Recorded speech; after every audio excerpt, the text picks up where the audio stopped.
Hi everyone and welcome to another mainframe update. It's 11th of December and it's just less than a week that the DLC for Curse of Osiris has dropped. It's currently extremely cold here in Glasgow. It's probably sitting about a -5 now. Probably not as cold as the reception Osiris is receiving from the community as a whole. If you're a harsh critic of Destiny 2, then Curse of Osiris will not do anything to change it. It's not a radical shift, but a series of subtle improvements. Um, Overall, it's the story campaign is all right. Personally, I don't really think it delivered much on Osiris. He's very rarely in the story, which is surprising because there's a lot of folk who like the lore. Who probably expect a whole lot more from that. Might be a bit disappointed. I would say there's lots about this game that I do like. The DLC, the environments that they've created look absolutely brilliant. They're lush, very pleasing to the eye, albeit they're small. The lighthouse is pretty impressive, but Saturn. The explorable area, the infinite forest, I just found it very, very small. I mean, it's the size of my back garden. It's crazy. I mean, they get one public event because that's all they could basically fit in it. So, I mean, I definitely felt as if that was an opportunity they missed, that they could have really made that extremely big and explorable, but they haven't. The infinite gardens, I just find that every time you do an adventure and you have to go through the gateway into the infinite gardens, it seems to be extremely easy and repetitive. There's nothing challenging about it. I mean, you basically come to a wave of ads, you shoot and kill them, you open a gate, and you do the same thing over and over. And it's not challenging. The environments aren't created to challenge you. I mean, you open one of the gates and you're standing basically above the ads looking down, so you can pick them off from where you're standing, from essentially where you spawn. You're not having to really jump down or hide behind anything or anything obstructing you to make it a bit of a challenge to try and kill the ads. I mean, you can literally pick them off from where you spawn, and even just if the gate opens, you can just bounce straight across to the gate without even having to kill any of them. So yeah, to me that just seems a bit of a repetitive act that doesn't really need to be there, or if it is there, at least making it a bit more challenging. Another thing that I was looking to discuss would be the fact that the bug that came out with Prometheus Lens, I find it odd that they would have a bug this early on a DLC release when they've been up against heavy criticism. You think they would get everything absolutely spot on, and they haven't. It's basically now you can't even play Crucible. And I do know they said that they're going to make changes to improve this. On the next reset, they were going to fix the Prometheus lens, because as it stands now, it's just I mean, it is fun, don't get me wrong, it is fun, but it's an absolute nightmare in Crucible.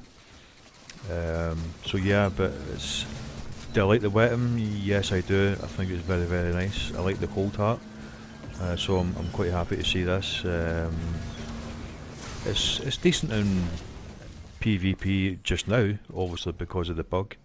I don't know how it will perform after the reset in PvP, but certainly in PvE, as you can see here, if you've got groups of enemies, it just annihilates them. It's absolutely brilliant, it just melts them. Single targets, I would say not necessarily that great because the perks won't kick in. It kind of relies on being groups of targets to give you that kind of blast shield. But yeah, it is a nice exotic. Some of the weapons that we've seen so far have been quite impressive. I like the idea you have to grind for the Vex weapons, you don't just get them handed to you in a plate. So yeah, I mean, it's good that they've got these little additions that kind of keep you going, keep you interested, keep you engaged. So yeah, and that's a welcome improvement. I would say I'm really looking forward to doing the raid layer. It has been released on Friday past there. I know some of the guys in my clan have already done it. Well done to you guys. I've only done a little bit, I've seen it. So far I'm quite impressed. I like the fact that it's an addition to the current Leviathan raid. So yeah, it looks good. I like the jumping puzzles. I know some folk in my clan don't. But yeah, I just like how they've made these little additions, especially at the raid, and I'd imagine when the next DLC drops they'll add another bit to the raid. So it'll probably feel like one big giant raid by the end of it, because the raid layer that they've brought out with Osiris is extremely short. It's basically just an add-on to the raid that you've already got. It looks good. There's a couple of key moments that I won't spoil that are very, very impressive. Visually, very, very impressive. So yeah, I really like that indeed. So overall, do I feel the DLC is worth the price tag that they put on it? I know you were getting a better deal if you bought it at the beginning when you bought Destiny 2 as a deluxe edition. You got the expansions with it, paid a wee bit more. As it stands, if you were to buy the expansion on its own, at £16.99 British pounds, so £16.99 doesn't seem a lot. You expect to get a good bit for that in a game. Does it deliver that? Time will tell. The story mode's quite short. I mean, I literally did that in the first night on one of my characters. The raid layer is impressive. I like that. That's an additional point.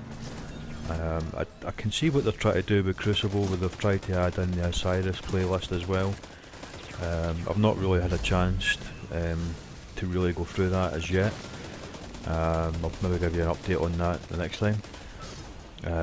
But yeah, it looks, the change in the Crucible might be better once the Prometheus Lens is fixed. Because let's face it, the Crucible for me was very, very stale. The multiplayer, it's basically restricted to 2 randomised playlists, so I mean it desperately needs variety, which I feel should have been there from the start. You had variety in D1, they should have kept that variety in this one. So yeah, I do think there's pros and cons to the Osiris. I'm more leaning towards pros rather than the cons. There's a lot of people who I just feel won't ever be satisfied. They just love the game that much in Destiny 1 that they feel that Destiny 2 is lacking, which I can agree to a point. So I can see why they're frustrated, but I feel now if they're not going to like Osiris as a DLC, I don't really think there's going to be much that's going to satisfy them, which is a fair point. So I'm not going to witter on and on and on. I think it's basically up to yourself to try the DLC, check it out, explore it, make your own mind up on how you feel about that. I certainly will be playing a lot more, hopefully, over the holiday period. I mean, to me it is impressive. I do like elements of it and elements I don't. Things can be improved on, but I think these things you need to wait till at least a couple of weeks where you've actually seen the full DLC in operation. I think less than a week, I think people have been a bit harsh, possibly in what they think of the DLC and the negative comments and stuff. One thing I would say that I'm really, really disappointed would be if you buy Destiny 2 and then you don't buy the DLC, there's certain things that are locked now that you can't do, that you should be able to do in Destiny 2 when you were able to do in Destiny 2. There's a lot of kind of comments about that, about how they're basically forcing people to get the DLC. So that's a shame that it's now came to that. I mean, straight after you've had all of the the negative impact with the microtransactions, which I kind of felt as if Destiny or Activision, it's a road they should never have went down. I know there's other developers out there who rely heavily on microtransactions, EA in particular, but basically they've destroyed the Star Wars franchise and the Battlefront with microtransactions, and I kind of again felt a bit disappointed that Destiny would go down that path, albeit the stuff in microtransactions are mainly cosmetic, so it's not really giving anyone a clear-cut advantage over anyone else.